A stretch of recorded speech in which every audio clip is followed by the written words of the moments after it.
新一代柏金遜藥物為我哋帶嚟咩希望？大家好，歡迎嚟到多巴胺先生，我係 Michael。如果你而家聽緊呢一集，可能你或者你身邊最愛嘅人正同柏金遜症一齊生活。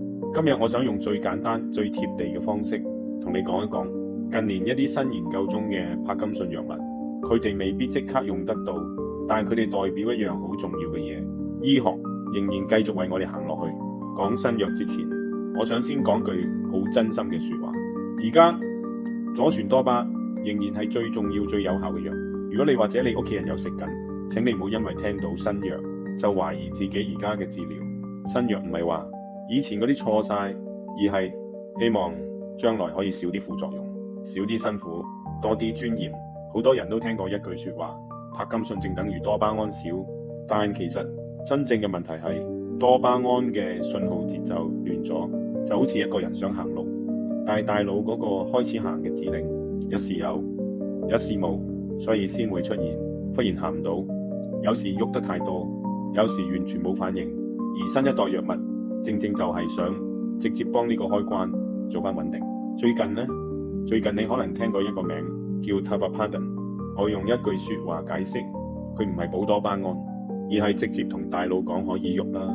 傳統藥物好似係買材料翻嚟等身體自己煮，而 Tavapadon 就好似直接幫你開個掣，但係慢慢開，唔係一下子開到盡。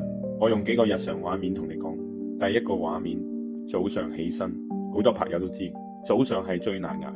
新藥研究嘅方向就係希望減少未開機嗰段時間，唔使一朝早就輸俾個病。第二個畫面呢，出街，好多人唔敢出街，唔係唔想，係驚突然間 off， 驚行唔到，驚失禮。新藥嘅目標係令藥效平穩啲，可預測啲。第三個畫面，喐個龍，有啲朋友同我講，我寧願慢，都唔想亂喐。而呢類新藥正正係想避免刺激過火。如果你係照顧者，我想同你講，新藥嘅希望唔只係俾病人，而係俾你少啲擔心佢幾時跌 off， 少啲估藥效，少啲內疚，覺得自己幫唔到。最重要係你唔係一個人壓撐。我諗好誠實咁講 Tavapadon 而家仲係研究中，未上市，唔係神藥，但係佢代表一樣好重要嘅嘢。世界冇放棄柏金遜症患者，而你更加唔應該放棄自己。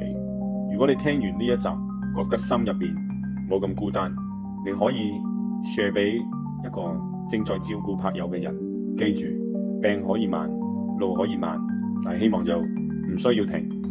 呢度係多巴胺先生，我哋下集再見。